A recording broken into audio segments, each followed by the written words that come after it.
apapun yang terjadi sampai saya mati, saya hanya berpegang kepada la ilaha illallah.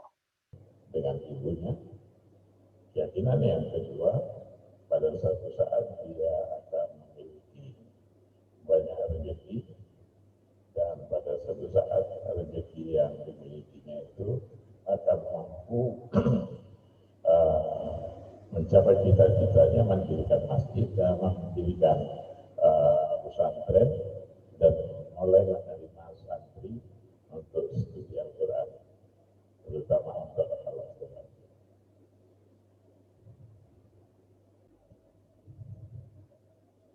Bismillahirrahmanirrahim. Assalamualaikum warahmatullahi wabarakatuh.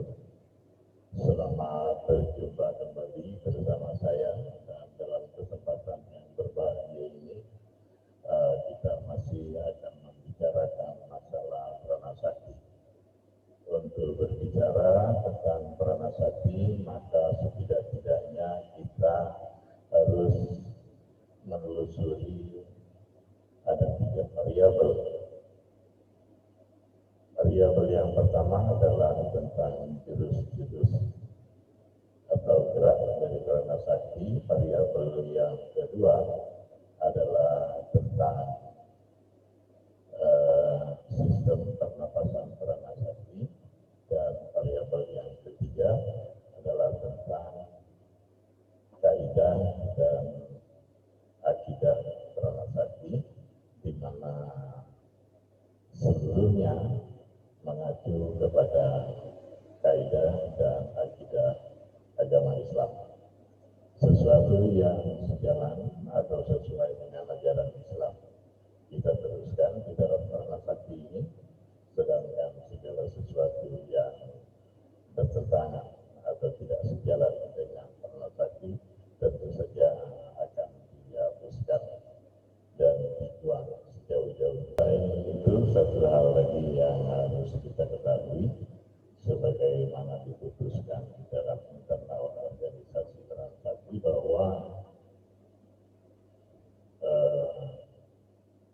jurus-jurus puncak daripada jurus pranasakti itu adalah sholat, dan guru besar dari pranasakti itu adalah Al-Quran sebagai guru besar yang sebenarnya, sedangkan guru besar yang ada yang pertama adalah Bang Asman bin Fadilan, lalu digantikan oleh adiknya Bang Ced Panjaitan. Itu adalah guru besar secara administratif, secara organisatoris. Tetapi pada hakikatnya guru besar itu adalah Al-Quran. Dahulu ketika kita belum masuk di pranasakti ini, dikatakan bahwa guru besar yang sebenarnya adalah Al-Quran, sedangkan guru besar Asmanuddin Panjaitan selaku guru besar pada suatu saat akan mati. Apabila Asmanuddin Panjaitan mati, maka ilmu pranasakti itu bisa terhenti perkembangannya, tetapi karena guru besar pranasakti adalah Al-Quran, maka ilmu pranasakti akan berkembang terus sejalan dengan pemahaman kita tentang Al-Quran. Ada juga yang merekamnya lalu memviralkan rekaman-rekaman itu, sampai berita-berita itu ke banyak pihak, dan banyak pihak yang sudah mencari dan menawarkan sesuatu, memberikan sesuatu, ada yang menawarkan sesuatu, sampai ada seorang, kalau tidak salah mantan bupati, juga menawarkan dia, atau bupati, saya lupa, tetapi menawarkan dia untuk menjadi pimpinan bank sampah di tempat itu, di wilayah orang itu bekerja. Tapi yang paling menarik, anak ini pada akhirnya bertemu atau diperkenalkan dengan Syekh Ali Jabir. Syekh Ali Jaber ini adalah seorang dai, seorang hafiz Quran, dan dia mengkampanyekan dan berusaha untuk merealisasikan kampanyenya itu untuk mencapai 1 juta anak-anak hafal Al-Quran. Dia berkeliling dari satu tempat ke tempat lain, dari satu kabupaten ke kabupaten lain, dari satu provinsi ke provinsi lain di seluruh Indonesia. Dan sudah banyak keluarga yang dibantunya, dan sudah banyak lembaga-lembaga yang dibantunya dalam rangka melaksanakan hafiz Quran, dalam rangka mencapai 1 juta penghafal Al-Quran anak-anak. Dia memiliki satu keyakinan, apabila satu saat tercapai 1 juta anak-anak hafal Al-Quran, maka apabila anak-anak ini sudah dewasa, mereka akan mampu merubah situasi dan keadaan Indonesia ini, bahwa anak-anak, bahwa orang-orang yang hafal Al-Quran akan menguasai berbagai dunia. Banyak orang-orang yang hafal Al-Quran bisa menyelesaikan pendidikannya S1, S2, bahkan S3.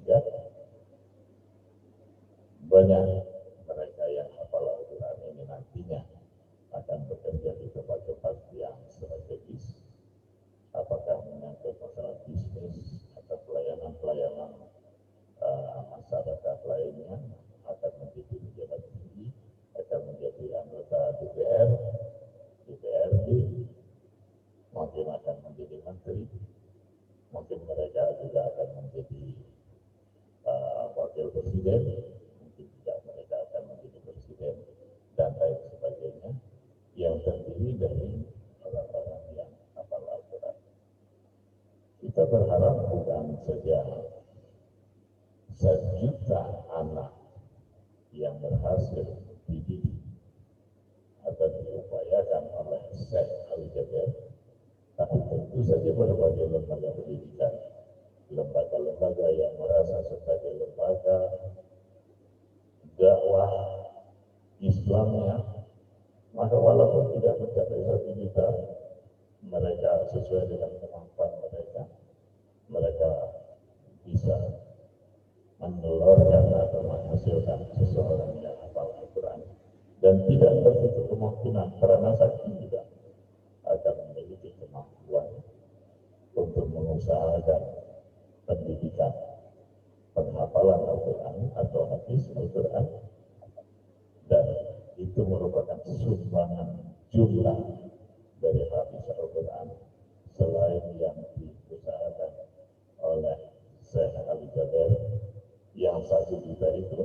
Mungkin yang lain-lain, lembaga-lembaga yang lain juga memiliki kemampuan untuk mengupayakan munculnya 1 juta lagi dalam periode itu sebagai hafiz Al-Quran, sehingga jumlahnya bukan lagi 1 juta, tetapi sudah mencapai 2 juta. Kalau ada 2 juta penghafal Al-Quran dalam generasi itu, maka keadaan Indonesia akan berubah, karena Indonesia akan berubah menjadi negara yang dicintai oleh Allah, karena negara ini juga dipenuhi oleh orang-orang yang mencintai Allah. Allah akan mencintai negara di mana warga negaranya adalah mencintai Allah. Itu yang harus kita perjuangkan. Oleh karena itu Prana Sakti juga harus berupaya bagaimana caranya menambah jumlah hafiz Al-Quran itu,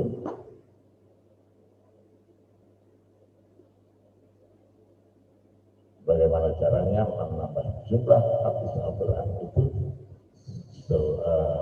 di samping 1 juta yang diupayakan, dan kita ikut ambil bagian seberapa pun yang kita capai, agar kita memiliki andil untuk 1 juta lagi menjadi 2 juta penghafal Al-Quran. apa yang dilakukan oleh Akbar, di mana Akbar membaca Al-Quran sehari itu berkali-kali dalam segala situasi. Apakah dia dalam situasi yang nyaman, dia akan membaca Al-Quran. Apabila dia kehujanan, dia berteduh dengan membaca Al-Quran. Apabila dia capek dan istirahat dengan membaca Al-Quran. Apabila dia ngantuk sebelum benar-benar tertidur, dia pun membaca Al-Quran. Dia adalah seorang pemulung, dan dia tentu saja tidak memiliki tempat tinggal yang jelas. Semuanya ada di dalam karung, semua ada di dalam kantong yang dia miliki dari baju yang dia pakai itu. Kekayaannya hanya ada di situ saja, dan dia yakin dia akan selamat. Ketika ditanya apakah dia tidak sering kena palak, sering. Lantas bagaimana caranya? Dia bilang gampang saja, dia minta tolong kepada polisi dan dia akan melapor kepada polisi terdekat, dan dia akan berteriak minta tolong kepada orang-orang yang ada di sekitar.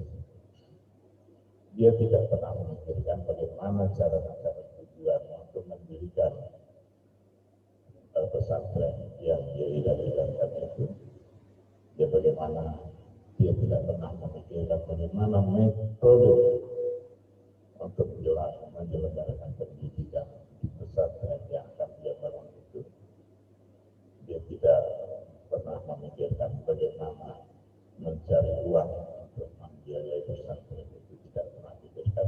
Tetapi yang satu yang dia lakukan, dia harus membaca Al-Quran setiap saat, dan terbersih di hatinya satu saat dia akan membangun pesantren dan dia akan menjadi pimpinan di pesantren itu untuk menyelenggarakan studi Al-Quran.